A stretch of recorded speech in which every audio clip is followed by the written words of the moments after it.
जय नमस्कार दोस्तों, आप सभी का स्वागत है हमारे यूट्यूब चैनल रैपर हिस्ट्री में। तो हम खाकी सीरीज के सेट नंबर 2 का सुपरफास्ट जो है वो रिवीजन करेंगे और साथ ही मैं आपको बता दें इसकी जो पीडीएफ है वो हमारे टेलीग्राम चैनल पर डाल दी जाती है। ठीक है, तो जिसकी लिंक आपको डिस्क्रिप्शन बॉक्स में दे रखी है। अगर आपको वहां से जाकर नहीं मिलता है तो आपको क्या करना है, @ लगाना है एंड रैपिड स्टडी लिख के लास्ट में 1 जो है वो लगा देना, आपको जो हमारा चैनल मिल जाएगा। ठीक है, बिना वेस्टिंग टाइम के हम चलते करते अपने वीडियो की शुरुआत। और वीडियो की शुरुआत का पहला क्वेश्चन ये है कि चंद्रगुप्त मौर्य ने सेल्यूकस को कब पराजित किया था? तो कब पराजित किया था? 305 बीसी में जो है चंद्रगुप्त मौर्य ने सेल्यूकस को पराजित किया था। चंद्रगुप्त मौर्य कौन थे? तो ये मौर्य वंश के संस्थापक थे।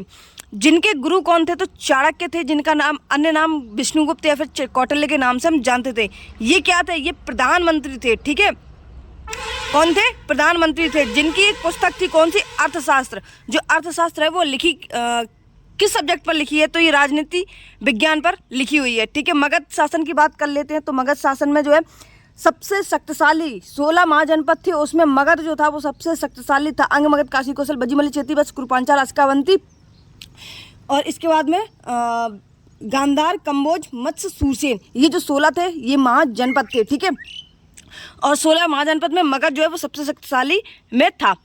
चंद्रगुप्त मौर्य के बाद कौन गद्दी पर बैठता है? तो चंद्रगुप्त मौर्य के बाद जो है वो बिंदुसार बैठता है और उसके बाद में अशोक बैठता है। और अशोक का जो शासनकाल है वो 269 से लेकर 233 यानी कि 232 बीसी तक इसका जो कार्यकाल है वो चलता है। चंद्रगुप्त मौर्य की राजधानी की बात कर लेते हैं। तो ये कहाँ पर थी इनकी?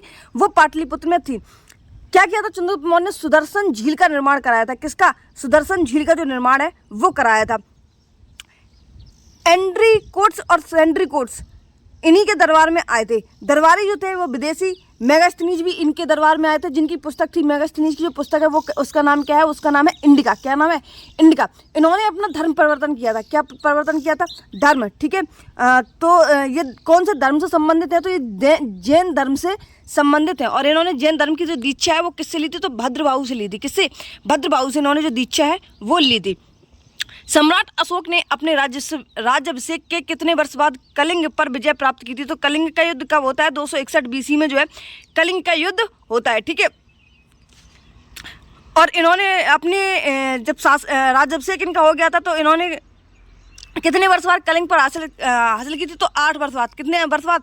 8 वर्ष बाद। कलिंग का जो युद्ध है वो कौन से शिलालेख में मिलता है? तो 13वां जो शिलालेख है उसमें कलिंग युद्ध का जो वर्णन है वो मिलता है। कलिंग की जो राजधानी थी वो क्या थी? तो कलिंग की जो राजधानी थी वो थी तोसली। कौन सी थी? तोसली जो है इसकी राजधानी थी। अशोक के कार्यकाल की बात कर लेते हैं। तो 269 से लेकर 232 तक, जो अभी हमने ऊपर बात की, अशोक के पहले जो है वो बिंदुसार था और बिंदुसार के पहले जो है क्या बोलते हैं, जो मौर्य वंश के संस्थापक थे चंद्रगुप्त मौर्य थे। ठीक है, बुद्ध धर्म का अनुयायी बन गया। कौन? जो सम्राट अशोक है ये बौद्ध धर्म के अनुयायी बन गए थे। और चंद्रगुप्त मौर्य ने क्या अपनाया था? भद्रबाहु से किसकी दीक्षा ली थी? तो जैन धर्म की दीक्षा ली थी। लेकिन इसने क्या किया था? अशोक ने बौद्ध धर्म का अनुयायी बन गया था। ठीक है, अशोक के अभिलेखों में किसमें दक्षिण भारतीय राज्यों का उल्लेख है? तो दूसरा जो अभिलेख है उसमें दक्षिण भारत का उल्लेख है, जैसे चेर, चोल, पांडे। ठीक है, ये सभी दक्षिण के जो है जो राज्य हैं वो थे। ठीक है, इनके नाम से ही पता चल रहा है। और आपने एक मूवी भी देखी होगी अभी काफ़ी टाइम पहले, उसके 2 पोन्नी सेल्वम 1 और पोन्नी सेल्वम 2 जो है वो इसी से संबंधित है, चेर, चोल और पांडे से। ठीक है, कुल कितने शिलालेख थे अशोक के? तो 14 शिलालेख थे। और गुहा लेख कितने थे? तो 3 जो है वो गुहा लेख थे। स्तंभ लेख कितने थे? तो 07 यानी कि 7 जो है वो स्तंभ लेख थे। 14 शिलालेख, 3 गुहा लेख और स्तंभ लेख कितने? 7। अभिलेखों की खोज कब होती है? तो अभिलेखों की खोज जो है 1750 में फैथेलर ने की थी। किसने? 1750 में फैथेलर ने की थी। लेकिन जेम्स प्रिंसेप ने इसको 1837 में पढ़ा था। किसने पढ़ा था इनके अभिलेखों को? तो जेम्स प्रिंसेप ने 1837 में इनको पढ़ा था। सार्य का स्तूप ये कहाँ पर है? तो ये जो है ये रायसेन एमपी में है। कहाँ पर है? रायसेन एमपी में ये स्तूप है। इसको यूनेस्को में कब शामिल किया गया? तो 1989 में इसको जो है वो यूनेस्को में शामिल कर लिया। ये बनवाया किसने था? तो अशोक ने बनवाया था। किसने बनवाया था? अशोक ने। और इसकी खोज किसने की थी? तो रायलट ने 1818 में इसकी खोज की थी। भद्रबाहु स्तूप जो है वो किसने बनवाया था? तो वो पुष्यमित्र शुंग ने बनवाया था। किसने? भरहूत स्तूप जो है वो किसने बनवाया था? तो पुष्यमित्र सिंह ने 1833 में कनिंगम में खोजा था। कब? 1873 में। अरे सॉरी, भरहूत स्तूप पुष्यमित्र सिंह ने 1873 में कनिंगम में खोजा था। और ये भरहूत स्तूप जो है वो है कहाँ पर? तो ये एमपी के सतना डिस्ट्रिक्ट में पड़ता है। ठीक है, पुष्यमित्र सिंह द्वारा 2 अश्वमेध यज्ञ किए जाने की जानकारी जो है वो किस शिलालेख में मिलती है? तो ये जो अयोध्या लेख है, कौन सा? अयोध्या वाला जो लेख है, इसमें 2 मेघ यज्ञ की, अश्वमेध यज्ञ की जो जानकारी है वो मिलती है पुष्यमित्र सिंह के द्वारा। ये कौन थे? तो वैदिक धर्म के पुनर्स्थापक किसको माना जाता है? तो पुष्यमित्र सिंह को माना जाता है। ठीक है, अश्वमेध जो यज्ञ है वो किसने किए थे? तो पतंजलि ने किए थे। और पतंजलि की जो पुस्तक है वो क्या है? योग दर्शन इनकी पुस्तक है। 7 वाहनों की राजधानी कौन कौन सी? देखो, पहला तो है अमरावती। ठीक है, अमरावती की क्या है? पैठन, जिसको हम पहले प्रतिष्ठान या फिर आज की डेट में हम महाराष्ट्र के रूप में जानते हैं। ठीक है, हर्यक वंश की बात कर लेते हैं। तो हर्यक वंश की राजधानी कौन सी थी? बिंबिसार थी। कहाँ, कौन सी थी? सॉरी, इनकी राजधानी राजगृह थी। और हर्यक वंश के संस्थापक कौन थे? तो बिंबिसार थे। शुंग वंश के संस्थापक शिशुनाग वंश थे। सॉरी, पुष्यमित्र सिंह थे। कौन थे? वो शिशुनाग वंश, नाग वंश के संस्थापक थे। ठीक है, ये शुंग वंश जो है वो पुष्यमित्र सिंह के हैं। और इनकी राजधानी रही है वो कौन सी रही है? विदिशा रही है। गैरवाल के संस्थापक कौन थे? तो ये चंद्रदेव थे, जिनकी राजधानी कहाँ रही है? वाराणसी में रही है। पल्लव वंश की बात कर लेते हैं तो सिंह विष्णु इसके संस्थापक रहे हैं और कांची जो है इसकी राजधानी रही है। चोल वंश की बात कर लेते हैं। चोल वंश के जो संस्थापक हैं वो विजयालय रहे हैं और इसकी राजधानी वो तंजौर रही है। राष्ट्रकूट वंश की बात कर लेते हैं तो इसके संस्थापक दंतीदुर्ग रहे हैं और इसकी जो राजधानी है वो मानखेत रही है। राष्ट्रकूट वंश याद रखेंगे। ठीक है, इसकी राजधानी कहाँ है? मानखेत है। किस अभिलेख में भारतवर्ष भरधव वर्ष का प्राचीन प्रमाण मिले? बारवेल की हाथी गुफा अभिलेख में जो है वो भारतवर्ष के प्राचीन प्रमाण जो है वो मिले। कहाँ पर? बारवेल की हाथी गुफा में। किसकी? बारवेल की हाथी गुफा में।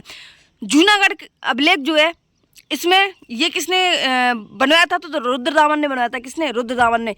ऐहोल अभिलेख की बात कर लेते हैं तो पुलकेशिन द्वितीय। और अयोध्या अभिलेख की बात कर लेते हैं तो धन देव में। ठीक है, उत्तराखंड की स्थापना कब होती है? तो 9 नवंबर 2000 को उत्तराखंड जो है इसकी स्थापना की जाती है। ठीक है, स्थापना का मतलब है कि थे तो पहले से, लेकिन उनको जो दर्जा है या फिर नामकरण है, जो पूर्ण तरीके से जो सब चीज़ें दी जाती है उसको हम स्थापना के रूप में जानते हैं। और अरुणाचल प्रदेश को कब मिला? जिसको हम नॉर्थ नेफा भी बोलते हैं, नॉर्थ ईस्ट फेडरेशन एजेंसी जो है हम बोलते हैं। इसकी स्थापना कब होती है? तो 20 फरवरी 1987 में इसकी स्थापना होती है नेफा की। ठीक है, झारखंड की स्थापना की बात कर लेते हैं तो 15 नवंबर 2000 को झारखंड जो है उसकी स्थापना की जाती है। गोवा की बात कर लेते हैं तो 30 मई 1987 को इसकी स्थापना होती है। तेलंगाना की बात कर लेते हैं जो कि सबसे नवीनतम राज्य है, जिसकी स्थापना हुई 2 जून 2014 को। ठीक है, जम्मू कश्मीर एंड उत्तराखंड जो जम्मू कश्मीर यूनियन टेरिटरी है। ठीक है, जम्मू कश्मीर जो है वो यूनियन टेरिटरी के अंतर्गत आती है और इसकी स्थापना कब होती है? 5 अगस्त 2019 को। ठीक है, और लागू कब होता है? तो ये जो लागू है वो 31 अक्टूबर 2019 को हो जाता है। भाषाई आधार की बात कर लेते हैं तो भाषाई आधार पर जो राज्यों का पुनर्गठन आयोग है ये कब आता है? तो 1956 में आता है। फजल अली आयोग में सदस्य कितने थे? तो फजल अली आयोग में 3 सदस्य थे। और पहला जो गठित राज्य है वो कौन सा है? तो 1953 में पहला गठित राज्य जो है वो आंध्र प्रदेश है। कौन सा है? आंध्र प्रदेश 1953 में होता है। और पुनर्गठन आयोग जो है वो फजल अली आयोग में जो सदस्य हैं वो 3 हैं। और पुनर्गठन आयोग कब आता है? भाषाई आधार पर, तो ये 1956 में आता है। ठीक है, और आंध्र प्रदेश जो है वो किस समिति के अकॉर्डिंग पहला राज्य जो है वो भाषाई आधार पर बना? तो बांचू समिति के आधार पर बना है। संविधान का कौन सा एक्ट संसद को नागरिकता के अधिकार को नियमित करने की शक्ति देता है? तो संविधान का जो आर्टिकल 11 है, कौन सा आर्टिकल? ये कहता है कि संसद को नागरिकता के आधार को नियमित करने की शक्ति संसद के पास में होती है। नागरिकता अधिनियम कब आता है? तो नागरिकता अधिनियम जो है वो 1955 में आता है। कॉन्स्टिट्यूशन अमेंडमेंट एक्ट कब हुआ है? तो 2019 में जो है वो कॉन्स्टिट्यूशन अमेंडमेंट एक्ट इसका हुआ है। कौन सा मौलिक अधिकार सभी को नहीं दिया जा सकता, जो सिर्फ भारतीय? जैसे मान लो कोई विदेशी आता है अपने भारत में घूमने के लिए, तो क्या उसको 15, 16, 19, 29, 30, देखो एक तो 15, 16 याद रखेंगे, फिर 19, फिर उसके बाद में 10 बढ़ा देंगे, 29 और 30। ठीक है, 15, 16, 19, 29, 30। ठीक है, तीनों चीज 5 जो ऐसे आर्टिकल हैं जो सिर्फ अपने भारतीयों को दिए जाते हैं, किसी भी विदेशी व्यक्ति को नहीं दिए जा सकते। कौन सा मौलिक अधिकार विदेशी नागरिकों को प्राप्त नहीं है? ठीक है, तो अभिव्यक्ति की जो स्वतंत्रता है, जैसे कि हम एक आपने ट्रिक सुनी होगी 19 में बोस संघ आवागमन बस व्यापार, कोई विदेशी व्यक्ति व्यापार नहीं कर सकता, कहीं भी घूम नहीं सकता, ठीक है, संघ नहीं बना सकता है, ठीक है, शांतिपूर्ण एक साथ नहीं हो सकते हैं, निवास नहीं कर सकता है, ठीक है, व्यापार नहीं कर सकता है, और उसे बोलने की कोई जो मतलब वैसे बोलने की, किसी के अधिकार के पक्ष में बोलने की, वैसे तो वो बोल सकता है लेकिन किसी के अधिकार के पक्ष में नहीं बोल सकता है, ठीक है। तो बोस संघ आवागमन बस व्यापार, ठीक है, तो ABCDEF छोड़ के और G, ठीक है, तो बोलने की व्यक्ति ए में है, 19 ए में, शांतिपूर्ण इकट्ठा होने की बी में है, 19 के बी में, ठीक है, संघ बनाने की फिर यूनियन बनाने की, तो ये किस में है, ये सी में है, घूमने की स्वतंत्रता किस में है, डी में है, निवास करने की कहाँ है, ई में है कि आप भारत में कहीं भी निवास कर सकते हैं और आप भारत में कहीं भी व्यापार कर सकते हैं, ये किस में है, 19 जी में है, ठीक है।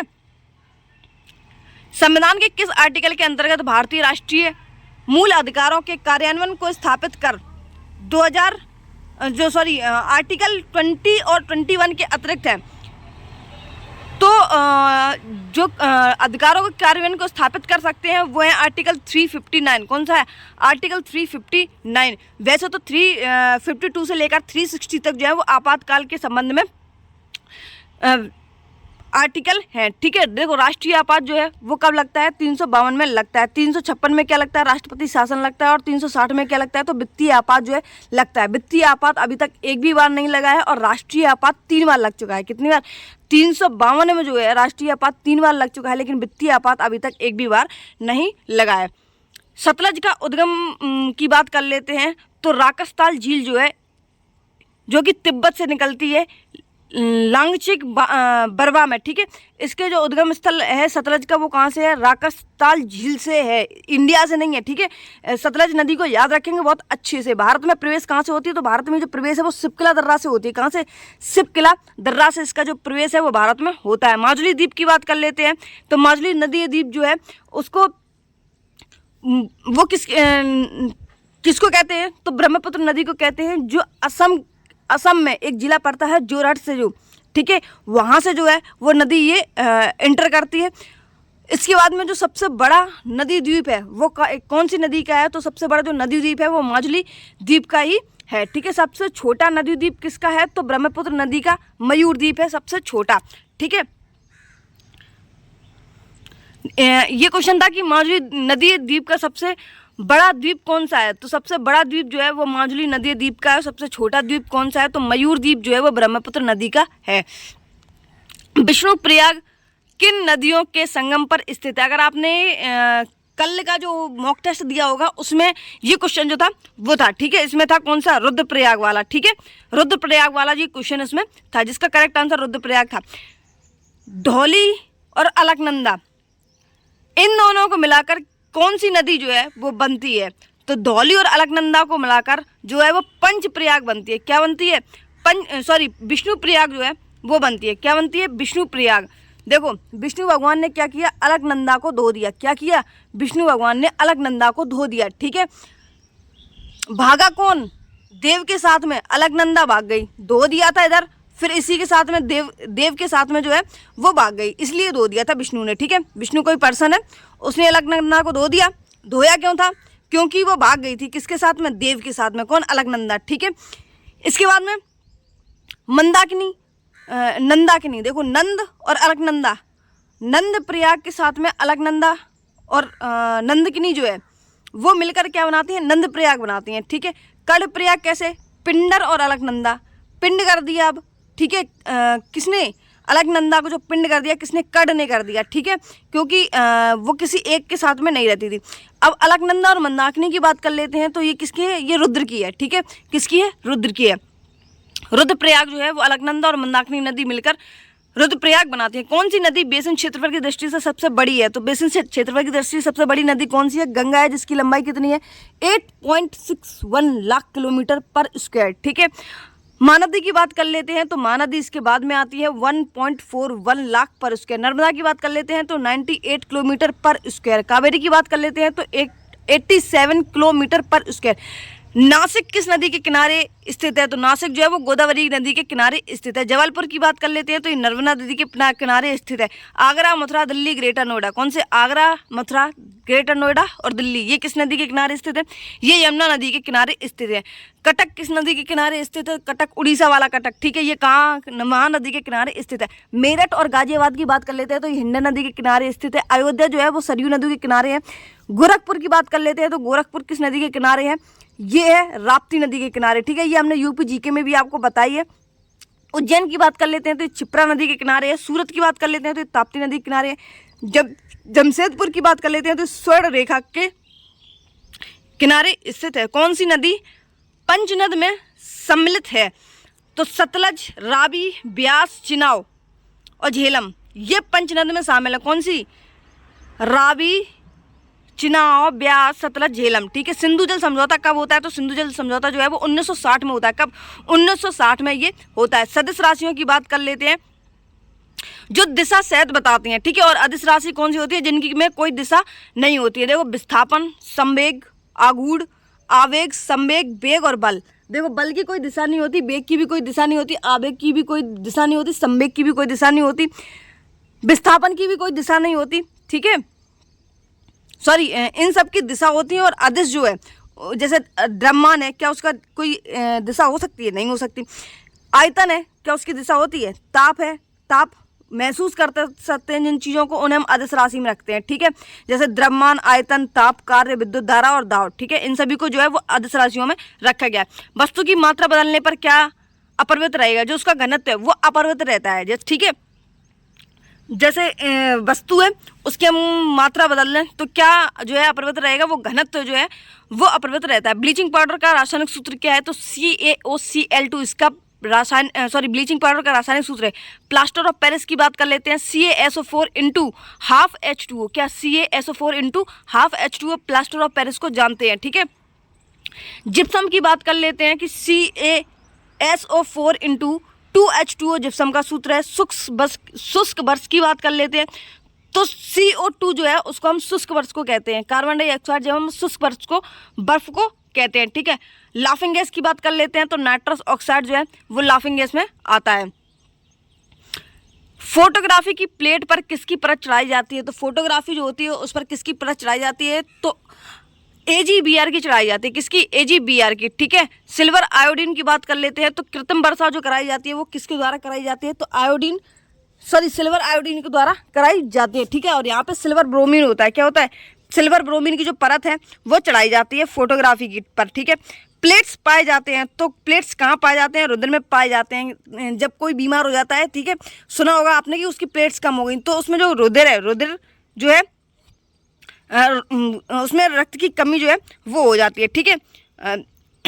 ब्लड क्या है? ब्लड एक तरल संयोजी ऊतक है, ठीक है। इसमें प्लाज्मा कितना होता है? तो 55% जो है वो प्लाज्मा होता है। 45% क्या होता है? RBC यानी रेड ब्लड सेल्स और वाइट ब्लड सेल्स जो है, और साथ में प्लेलेट्स जो है वो भी होती है। कितनी? 45%। और 55% जो है वो प्लाज्मा होता है। रक्त कोशिकाएं जो शरीर को सूक्ष्म जीवों और अन्य भारी पदार्थों से सुरक्षित रखती हैं, उनको हम क्या कहते हैं? जो बाहरी, जैसे हमारे कहीं पे हम कट पे जाते हैं तो हमें जल्दी से उसमें राहत मिलती है, तो वो किसके कारण मिलती है? तो WBC के कारण मिलती है, वाइट ब्लड सेल्स के कारण जो है, जिन्हें हम श्वेताणु भी कहते हैं, ठीक है, और ल्यूकोसाइट्स भी कहते हैं। क्या कहते हैं? ल्यूकोसाइट कहते हैं। और RBC को हम क्या कहते हैं? एंथ्रासाइट कहते हैं। और WBC को हम ल्यूकोसाइट के नाम से जानते हैं, ठीक है। RBC होता है रेड ब्लड सेल्स। हरित क्रांति की बात कर लेते हैं तो वर्ल्ड में जो हरित क्रांति के जनक है वो किसको बोला जाता है? नॉर्मन बोरलॉग को जाना जाता है। और इंडिया में किसको जाना जाता है? तो MS स्वामी को जाना जाता है, ठीक है। इन्हें अभी 2-3 दिन पहले एक अवार्ड जो है वो घोषणा की गई, शायद भारत रत्न देने की, ठीक है, I am not sure, but इन्हें देने की जो बात है वो कही गई है, ठीक है। और इसके अलावा इनकी जो है वो अभी हाल ही में मृत्यु हुई है, कुछ टाइम पहले, लगभग शायद 2023 में इनकी जो मृत्यु है वो हो चुकी है। हरित क्रांति की शुरुआत कब होती है? तो 1966-67 से इसकी शुरुआत होती है। स्वर्ण क्रांति के जनक किसको कहा जाता है? तो स्वर्ण क्रांति के जो जनक है, स्वर्ण क्रांति जो है वो किससे संबंधित है? तो शहद, फल और बागवानी से स्वर्ण क्रांति जो है वो संबंधित है। नीली क्रांति किससे संबंधित है? तो मछली पालन से ही संबंधित है। श्वेत क्रांति किससे संबंधित है? जिसके श्वेत क्रांति के जनक किसको कहते हैं? तो वर्गीज कुरियन को कहते हैं। ये भी याद रखने की चीज़ है, श्वेत क्रांति जो कि दुग्ध से संबंधित है। पीली क्रांति की बात कर लेते हैं तो सैम पित्रोदा इसके जनक है और ये तिलहन से संबंधित है। किससे? तिलहन से संबंधित है। इसके बाद में गुलाबी जो है वो प्याज और झींगा से संबंधित है और इसके जो जनक है वो दुर्गेश को जाना जाता है। वैसे ये इतने इंपॉर्टेंट नहीं है, ठीक है, याद रखेंगे श्वेत क्रांति, पीली क्रांति और हरित क्रांति को, बाकी आप एक बार पढ़ लेंगे इनको। वर्ष 1999 की औद्योगिक नीति के अनुसार कितने उद्योगों को लाइसेंसिंग के अंतर्गत रखा गया है? तो कितने उद्योगों को रखा गया है? 18 उद्योगों को रखा गया है, ठीक है। उस टाइम जब ये औद्योगिक नीति आई थी तो पीएम कौन थे? तो नरसिंहा राव उस टाइम पीएम थे। और आरबीआई के गवर्नर कौन थे? तो एस वेंकट रमण जो है उस टाइम आरबीआई के गवर्नर थे। और वित्त मंत्री उस टाइम कौन थे? तो मनमोहन सिंह जो है उस टाइम जो है वित्त मंत्री थे, ठीक है। एलपीजी का फुल फॉर्म क्या होता है? हिंदी में देखो, देख लेते हैं। उदारीकरण, पी का मतलब होता है निजीकरण, ठीक है, जैसे प्राइवेटाइजेशन बोलते हैं, ठीक है। और ग्लोबलाइजेशन यानी कि वैश्वीकरण, ठीक है।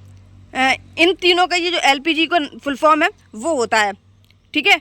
सिडबी की स्थापना की बात कर लेते हैं। सिडबी की स्थापना की क्यों गई थी? देखो, लघु स्तरीय उद्योगों को वित्त प्रदान करने के लिए सिडबी की स्थापना होती है, जिसका हेडक्वार्टर कहाँ पर? लखनऊ में है। और इसके एक्ट कौन सा है? 1989 का जो एक्ट है, इसके अकॉर्डिंग 1990 में इसकी स्थापना होती है। कब? 1989 का एक्ट, 1990 में इसकी स्थापना होती है। लखनऊ हेडक्वार्टर है इसका, ठीक है, किसका? सिडबी का। और ये छोटे छोटे जो उद्योग होते हैं इनको वित्त प्रदान करने के लिए, सहायता प्रदान करने के लिए इसके सिडबी की स्थापना की गई थी। जब नाबार्ड की स्थापना हुई तो इसकी प्रारंभिक पूंजी क्या थी? जब नाबार्ड की स्थापना होती है तो इसकी जो प्रारंभिक पूंजी थी वो थी 100 करोड़। कितनी थी? 100 करोड़। नाबार्ड की स्थापना कब होती है? तो नाबार्ड की जो स्थापना है वो 1981 के एक्ट के द्वारा 1982 में इसकी स्थापना होती है। और शिवरमन समिति के द्वारा इसकी स्थापना की जाती है। किसकी? नाबार्ड की। और कहाँ पर होती है? तो मुंबई में इसकी स्थापना होती है। कहाँ पर? मुंबई में इसकी स्थापना होती है। और नाबार्ड का फुल फॉर्म क्या है? तो national bank for agriculture and rural development. क्या है? National bank for agriculture and rural development. इसके बाद आगे क्वेश्चन आ जाते हैं कि भारतीय मुद्रा नोटों के चेहरे पर दिखने वाले रिजर्व बैंक ऑफ इंडिया के छपाई के लिए इस्तेमाल तकनीक कौन सी है? तो इंटेग्लियो प्रिंटिंग जो है वो इसके लिए जो अपने नोट की छपाई होती है, इसमें मुद्रा पर जो चेहरा दिखता है महात्मा गांधी जी का, वो ये प्रिंटिंग होती है। कौन सी? इंटेग्लियो प्रिंटिंग, ठीक है। ये शायद क्वेश्चन आपने पहले ना पढ़ा हो, लेकिन अब पढ़ लो। आरबीआई का एक्ट कौन सी है? तो आरबीआई के एक्ट की बात कर लेते हैं तो 1934 का एक्ट, और 1935 में इसकी स्थापना होती है। और राष्ट्रीयकरण जो है वो 1949 में इसका होता है, ठीक है। फर्स्ट गवर्नर कौन थे? तो ओ इसमें सुना होगा ना आपने, तो उन्हीं का जो ओ का पूरा नाम है वो है ओसबोर्न स्मिथ, ठीक है। 1934 का एक्ट 1935 में होता है और 1949 में इसका राष्ट्रीयकरण होता है। किसका? रिजर्व बैंक ऑफ इंडिया का, आरबीआई को जिसको हम कहते हैं। आरबीआई की मौद्रिक नीति का प्रथम उद्देश्य क्या बनाए रखना है? तो क्या बनाए रखना है? तो मूल्य स्थिरता। कौन सी? मूल्य स्थिरता है जो वो मौद्रिक नीति का प्राथमिक उद्देश्य है कि बनाए रखना है, ठीक है। इसमें कितने सदस्य होते हैं मौद्रिक नीति में? 6 सदस्य होते हैं, जिनमें 3 सदस्य आरबीआई के होते हैं और 3 जो सदस्य हैं वो गवर्नमेंट ऑफ इंडिया के होते हैं। किसमें? मौद्रिक नीति में। इसमें क्या होता है? एक साल में 4 बार बैठक होती है मौद्रिक नीति के लिए। किसके लिए? मौद्रिक नीति के लिए एक साल में 4 बार बैठक होती है। 6 सदस्य होते हैं, जिसमें 3 आरबीआई के होते हैं और 3 गवर्नमेंट ऑफ इंडिया के होते हैं। पोंगल त्यौहार की बात कर लेते हैं तो पोंगल त्यौहार जो है वो तमिलनाडु में मनाया जाता है। और अतुकल पोंगल जो है वो कहाँ पर मनाया जाता है? केरल में ये मनाया जाता है।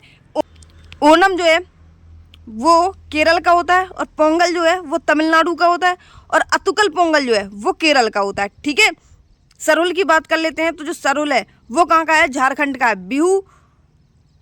बिहू कहाँ का है? तो ये असम का है। कहाँ का है? असम का है। बगरुम्बा भी कहाँ का है? असम का है, ठीक है। देहिंग पटकाई ये भी कहाँ का है? ये भी असम का है। चापचार कूट और मीम कूट, जो मीम कूट वाले हैं ये कहाँ के हैं? मिजोरम के हैं। कहाँ के हैं? मिजोरम के। हॉर्नबिल त्यौहार जो है ये 10 दिन मनाया जाता है, 1 से लेकर 10 दिसंबर। कहाँ पर मनाया जाता है? तो नागालैंड में मनाया जाता है। गुड़ी पर्वा कहाँ मनाया जाता है? महाराष्ट्र में मनाया जाता है।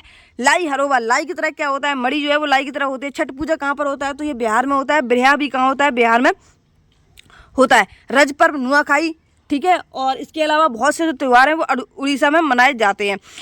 इसके अलावा बच्चों की सुविधा के लिए हेल्पलाइन नंबर कौन सा है? तो 1098 जो है वो बच्चों की हेल्पलाइन नंबर के लिए है। कौन सा है? 1098 है। आपातकाल के लिए 112 लगाते हैं। पुलिस जो है वो हम 100 या फिर 112 जो है वो आपातकाल के लिए लगाते हैं। फायर के लिए 101 लगाते हैं। वुमेन हेल्पलाइन नंबर की बात कर लेते हैं तो 1090, कौन सा 1090 जो है वो वुमेन हेल्पलाइन नंबर के लिए लगाते हैं। कौन से 1090 है ये, ठीक है।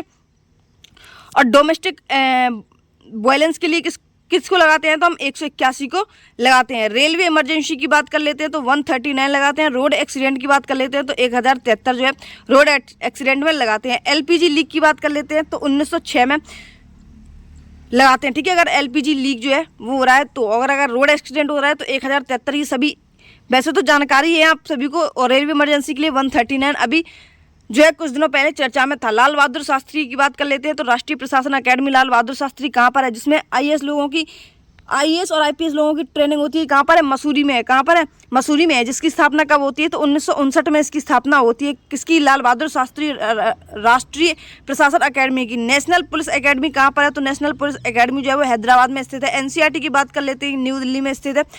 औषधि विष और वनस्पति अनुसंधान कहाँ पर है, ये लखनऊ में स्थित है। शिमला के लिए बात कर लेते हैं तो आलू अनुसंधान जो है वो शिमला में है। चावल अनुसंधान कटक में और गन्ना अनुसंधान जो है वो कहाँ पर है, लखनऊ में स्थित है। दालचीनी अनुसंधान कहाँ पर है, कानपुर में स्थित है। और वन अनुसंधान कहाँ पर है तो देहरादून में ये स्थित है। 1992 में सिनेमा में लाइफ टाइम अचीवमेंट के लिए ऑस्कर अवार्ड पाने वाले पहले भारतीय कौन थे तो सत्यजीत जो है वो पहले भारतीय थे जिन्हें ऑस्कर अवार्ड से सम्मानित किया गया था। देवदत्त ट्रॉफी किस खेल से संबंधित है तो ये किससे, क्रिकेट से संबंधित है। क्रिकेट से अन्य ट्रॉफी भी है, Syed Mushtaq Ali trophy, Dilip trophy, Ranji trophy और बिल्स ट्रॉफी किससे संबंधित है, क्रिकेट से संबंधित है। हॉकी की बात कर लेते हैं तो बैटन कप, आगा कहाँ कप, ये किससे, हॉकी से संबंधित है। फुटबॉल की बात कर लेते हैं तो रोवर्स कप, संतोष ट्रॉफी और डूरंट कप, ये किससे, फुटबॉल से संबंधित है। गोल्फ की बात कर लेते हैं तो राइडर कप, पाकर कप और सर्किल कप जो है वो किससे संबंधित है, गोल्फ से संबंधित है। कर्णम मल्लेश्वरी की बात कर लेते हैं, इन्होंने कांस्य पदक जीता था 2000 में, कहाँ पर, सिडनी में, ठीक है। कर्णम मल्लेश्वरी ने ओलंपिक जो है वो कांस्य पदक कहाँ जीता था, 2000 में सिडनी में जीता था। पहला कांस्य कब आता है तो पहला कांस्य जो है वो 1952 में कुश्ती में आता है। कहाँ पर, केडी जादव जो है ये कुश्ती से संबंधित है और 1952 में उन्हें पहला जो कांस्य वो मिला था। कहाँ पर मिला था तो हेलसिंकी में मिला था। कहाँ पर, हेलसिंकी में मिला था। पहला जो सिल्वर है वो किसको मिला था तो राजवर्धन राठौड़ को जो है वो मिला था शूटिंग के लिए। कहाँ पर, 2004 में कहाँ पर मिला था, एथेंस में मिला था शूटिंग के लिए, ठीक है। पहला गोल्ड किसको मिला था तो पहला गोल्ड जो है वो 2008 में बीजिंग में जो है ओलंपिक हुए थे और अभिनव बिंद्रा को शूटिंग के लिए मिला था। किसके लिए, अभिनव बिंद्रा को शूटिंग के लिए जो है वो मिला था। इसके बाद आ जाते हैं कि प्रवासी भारतीय दिवस कब मनाया जाता है। थोड़े दिवस के रूप में बात कर लेते हैं, ठीक है, क्योंकि एक दिवस जो है वो पूछा गया था। 9 जनवरी जो है वो भारतीय प्रवासी दिवस के रूप में मनाते हैं। इसके अलावा इसकी शुरुआत कब होती है तो भारतीय प्रवासी दिवस की जो शुरुआत है वो 2003 में होती है, ठीक है। इसके बाद में राष्ट्रीय युवा दिवस के रूप में किसको मनाया जाता है तो 12 जनवरी को राष्ट्रीय युवा दिवस के रूप में मनाया जाता है। विश्व कैंसर दिवस 4 फरवरी। महिला दिवस के बारे में बात कर लेते हैं तो 8 मार्च, ठीक है, इंटरनेशनल है ये महिला दिवस। इंटरनेशनल पृथ्वी दिवस कब है तो 22 अप्रैल को मनाते हैं, ठीक है। और 22 मार्च को क्या जल दिवस के रूप में मनाते हैं और 22 मार्च अप्रैल मई के रूप में किसको, जैव विविधता के रूप में मनाते हैं। इंटरनेशनल पर्यावरण दिवस के रूप में 5 जून को पर्यावरण दिवस के रूप में मनाया जाता है। 11 जुलाई को जनसंख्या दिवस के रूप में मनाया जाता है। 18 अप्रैल को विरासत दिवस के रूप में। और पुस्तक दिवस जो है वो 23 अप्रैल को मनाते हैं। कब, और एकता दिवस है 31 अक्टूबर यानी सरदार वल्लभ भाई पटेल की जो जयंती है उस दिन मनाते हैं। सुशासन दिवस की बात कर लेते हैं तो 25 दिसंबर को सुशासन दिवस मनाते हैं। और हिंदी दिवस की बात कर लेते हैं तो 14 सितंबर को मनाते हैं। और विश्व हिंदी दिवस जो है वो 10 जनवरी को मनाते हैं। इंटरनेशनल एड्स दिवस की बात कर लेते हैं तो ये 1 दिसंबर को मनाते हैं। राष्ट्रीय खेल दिवस की बात कर लेते हैं तो ये 29 अगस्त को मनाते हैं। और रेड क्रॉस डे की बात कर लेते हैं तो ये 8 मई को मनाते हैं, ठीक है। इसके अलावा अगर आपको हमारा ये वीडियो अच्छा लगता है तो चैनल को सब्सक्राइब और वीडियो को लाइक ज़रूर कर देना और हाँ एक शेयर ज़रूर कर देना। और हमारे टेलीग्राम चैनल से जुड़ना ना भूलें क्योंकि आज जो है वो यूपीजीके की क्लास भी दोपहर तक आ जाएगी और साथ ही में उसकी पीडीएफ भी हम आपको प्रोवाइड करा देंगे दोनों क्लासेस की एक साथ में, ठीक है। बाकी आपकी इच्छा है कि आप चैनल को सब्सक्राइब करते हैं या फिर नहीं करते हैं, ठीक है। मिलते हैं अपने नेक्स्ट वीडियो में, तब तक के लिए जय हिंद, बाय बाय।